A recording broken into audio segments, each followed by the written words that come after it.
Good afternoon and welcome to Sunshine Reports. My name is Remy Allen. Ondo State Government has bagged an excellent award as the best state in the South and third best performing state in Nigeria on NGK's program. The award was presented to the state government on Wednesday at the World Bank and Federal Care's Interactive Support Mission in preparation for the forthcoming second EVA visit to the state held at the Ministry of Economic Planning and Budget, Akure, the Ondo State capital. At the formal presentation of the award to the state government, the chairman, Federal Care's Technical Committee, FCTC, Reverend Aso Vakoroye, specifically lauded the state government for setting the pace for others to follow. He described the NGK's program in the state under Governor Oluwarotimi Akeredolu as a huge success and commendable. Receiving the award on behalf of the state government, the chairman of the State Steering Committee and Ondo State Commissioner for Economic Planning and Budget, Mr. Emmanuel Igbason, appreciated the federal government for the award. He lauded the federal government for organizing the state's outstanding performance and achievements in the NGK's program, promising that the state under Governor Oluwarotimi Akeredolu will do more to lift more people out of poverty. Also, the World Bank Task Team Leader, Professor Folusho Okumadewa, applauded the performance of the state in all the programs in the state, encouraging the government to do more. The National Coordinator, NGK's program, Abdulkarim Obaje, said more technical support will be provided for the implementing agencies of the NGKs in the state. Nigerians have been charged to acknowledge God as the one and only superpower who can change the situation of the country for better and restore its lost glory. A cleric, Right Reverend Ayodeji Akomolafe of Grace Mission Baptist Church at the June edition of the Fasting and Prayer Program organized by the Ondo State Christian Welfare Board held in Akure, emphasized that the same omnipotent who liberated the Israelites from the bondage of ancient Egypt is still on the throne today. Joy Pius now completes the story. It's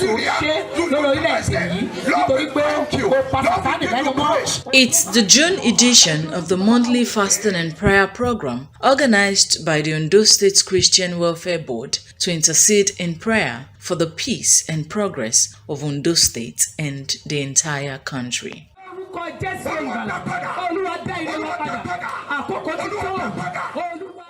Participants at the program were full of gratitude to God for the safety of their souls, even as they glorify God in praises.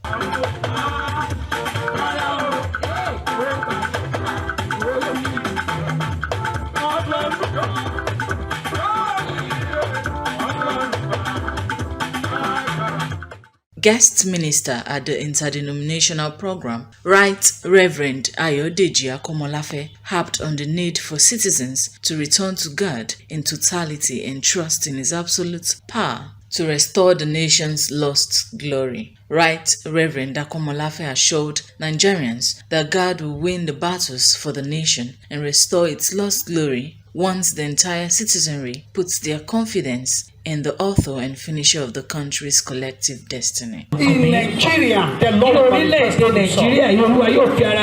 In this Ondo State, the Lord will manifest Himself. Though Pharaoh believed he has done an undoing, he put affliction to the head of these people, the more the glory of God is being clear.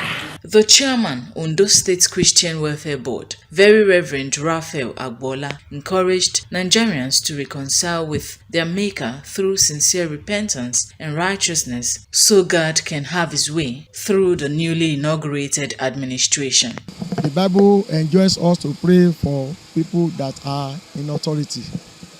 So I want to plead with all of us, both Christians and Muslims.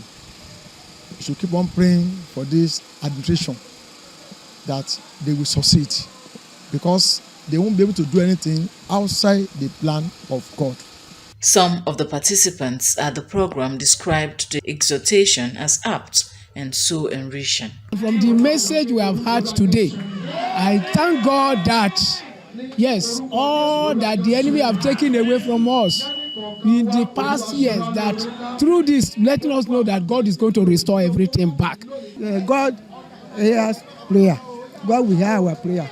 And all the situation, this Nigeria, this prayer will change the situation in Nigeria. And everything will go well with us in Nigeria, with this new government, by God's grace. Special prayers were offered for the state governor, Oluwarotimi Akeredolu, members of the Executive Council, entire residents, and the nation in general.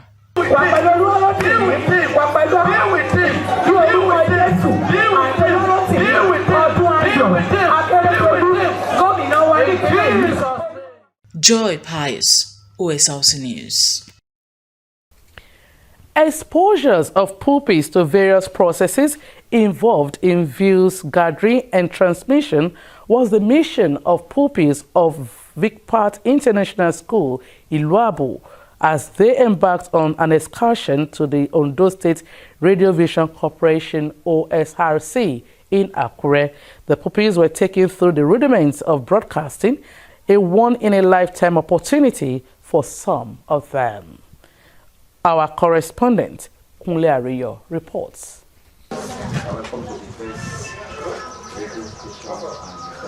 These are the pupils of Vicpart International School, Iluabu, in Akure North local government area of Ondo State.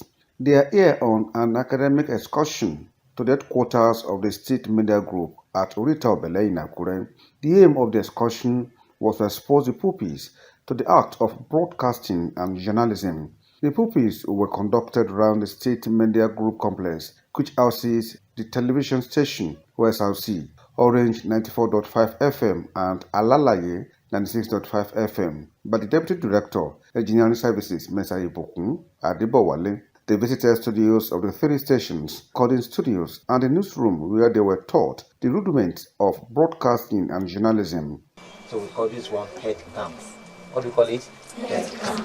It's for you to monitor what is going on. Are you hearing something there now? Yes. Okay. Some of the pupils said they have gained more knowledge on the functions of numerous broadcast gadgets and facilities, as well as on how news and programs were generated, processed, and transmitted to the general public. I learned about a camera, a game of microphone to capture voice. The proprietress of the school, Mrs. Lydia Bayomi, said the excursion was to first expose the pupils and thanked the management of the media group for the opportunity. She said the intent and purpose of the visit was to sharpen the horizon of the pupils and help them in career choice. The reason why we are here is because they can choose their choice in career, in future. They are still young, but they are leaders of tomorrow. So we don't know the areas of their specialties, and that's why they are here.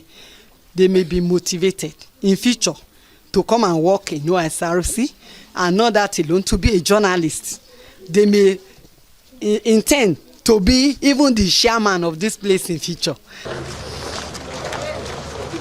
For these pupils, it was another exposure to the creativity of the broadcast industry and an opportunity greatly cherished. Kunle Ariyo, Osrc News. As Nigerians grapple with the fallout of the fuel subsidy removal, President Bola Tinubu has directed the National Economic Council to come up with inputs on palliatives and the minimum wage review as part of measures to cushion the pain of subsidy removal.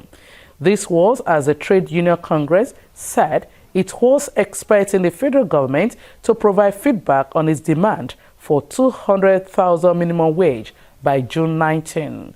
But speaking during a meeting with members of the Nigeria Governors Forum, led by its chairman, Governor Abdulrahman Abdulrazak of Kwara State in Abuja, Tinubu directed NEC, led by Vice President Kashim Shettima, to mobilize various interventions to cushion the hardship faced by the most vulnerable Nigerians.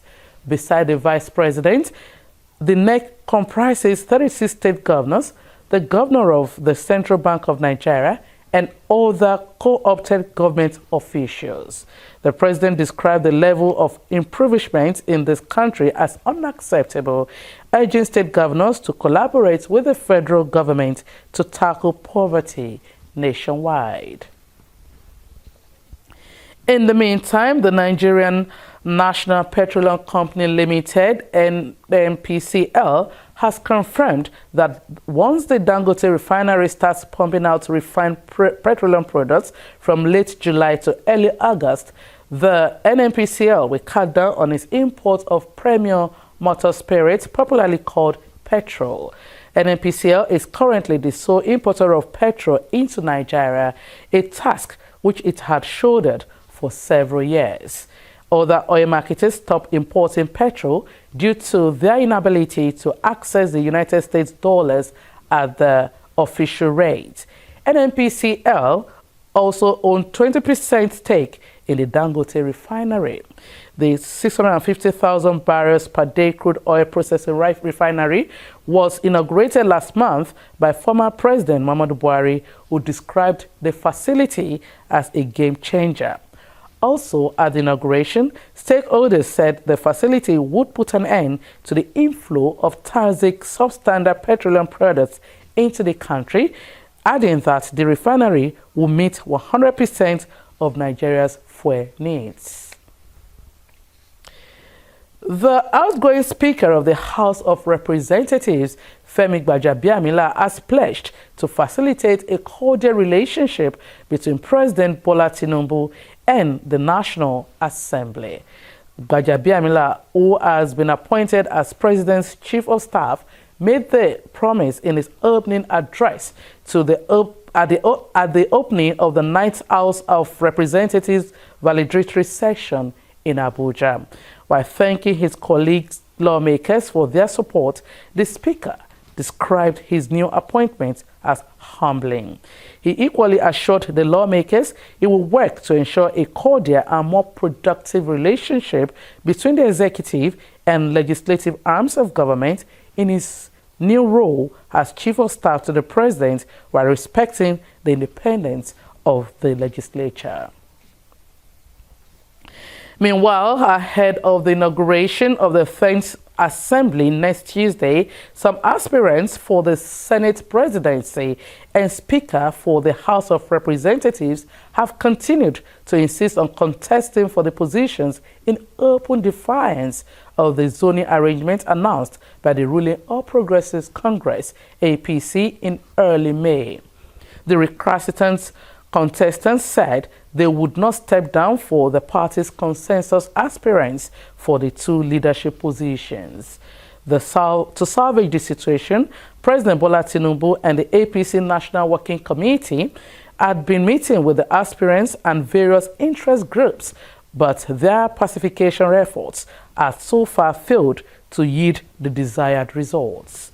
The NWC had micro-zoned the Senate President and the Deputy Senate President seats to Senator Godswill Akpabio and Senator Jibrin Baro, but other aspirants like Senators Abdulaziz Yari, Zamfara West, Osita Izunaso, Imo West, and Orji Kalu, Abia North, have insisted that they would not step down for the party's consensus candidates, saying only the legislature would choose its leaders. Benue State Governor Reverend Father Saint Alia has nullified recent appointments into the state civil service made by the immediate past governor, Samuel Ortom. The governor also demoted some permanent secretaries appointed by the immediate past administration, saying they should revert to their previous positions. The governor also ordered all those who had retired but had yet to vacate their offices or duty posts, either because of extension or contract appointment, to proceed on retirement forthwith. And finally, on sports, Sunshine Stars Football Club of Akure have come from behind to force Remo Stars of Ikenne to a 1-1 draw in match day 3 of the Nigeria Premier Football League Super 6. Anakwe Samuel fired Remo Stars into the lead at the Mobalaji Johnson Arena as early as the 12th minute from a perfectly worked free kick. However, with just 1 minute into the second half, Lucky Gian converted beautifully to restore parity for Sunshine Stars. Sunshine Stars thought they had a penalty kick with minutes left on the match, but the referee felt otherwise. It was all to play for between the two sides in the Southwest Derby, but there would be no further goals as it ended in a draw. Sunshine Stars, who have now garnered 2 points in 3 games, next play Eyimba International of Aba on Friday. And with that sports story, we conclude Sunshine Reports. Many thanks for watching. Good afternoon.